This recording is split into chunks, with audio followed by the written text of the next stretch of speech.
Hello നമസ്കാരം. Lucky Bhaskar എന്ന ചിത്രത്തിൻ്റെ OTT അപ്ഡേഷനാണ് ഇന്നൊരു വീഡിയോ ഭാഗത്ത്. വീഡിയോയിൽ കൊനുമ്പ് വീഡിയോ ലൈക്ക് ചെയ്യുക, ചാനൽ സബ്സ്ക്രൈബ് ചെയ്യുക.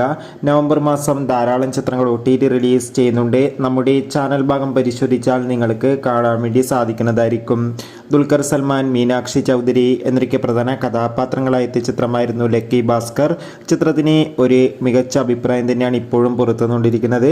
അതുകൊണ്ട് തന്നെ എല്ലാ സിനിമാ പ്രേമികളും ഒരേപോലെ ലക്കി ഭാസ്കർ എന്ന ചിത്രത്തിൻ്റെ OTT അപ്ഡേഷൻ അറിയാൻ വേണ്ടി കാത്തിരിക്കുകയാണ്. ഫൈനലി ചിത്രത്തിൻ്റെ OTT അവകാശങ്ങളൊക്കെ വിറ്റുപോയിരിക്കുകയാണ്. ലക്കി ഭാസ്കർ എന്ന ചിത്രത്തിൻ്റെ OTT അവകാശങ്ങളൊക്കെ നെറ്റ്ഫ്ലിക്സ് എന്ന OTT പ്ലാറ്റ്ഫോമാണ് സ്വന്തമാക്കിയിട്ടുള്ളത്. ഇപ്പോൾ കിട്ടുന്ന അപ്ഡേഷൻ പ്രകാരം ചിത്രം ഈ വരുന്ന നവംബർ 30 അല്ലെങ്കിൽ ഡിസംബർ ആദ്യ വീക്ക് തന്നെ നമുക്ക് OTTയിലൂടെ ലഭ്യമാകുമെന്നാണ് റിപ്പോർട്ടുകൾ സൂചിപ്പിക്കുന്നത്. കാത്തിരിക്കാം ലക്കി ഭാസ്കർ എന്ന ചിത്രത്തിൻ്റെ കൂടുതൽ അപ്ഡേഷൻ അറിയാൻ വേണ്ടി. ചിത്രം കണ്ടവരുടെ അഭിപ്രായം കമൻറ്റ് ചെയ്യുക. കൂടുതൽ സിനിമാ വാർത്തകൾ പെട്ടെന്ന് ലഭിക്കാൻ വേണ്ടി ചാനൽ ഇപ്പോൾ തന്നെ സബ്സ്ക്രൈബ് ചെയ്യുക.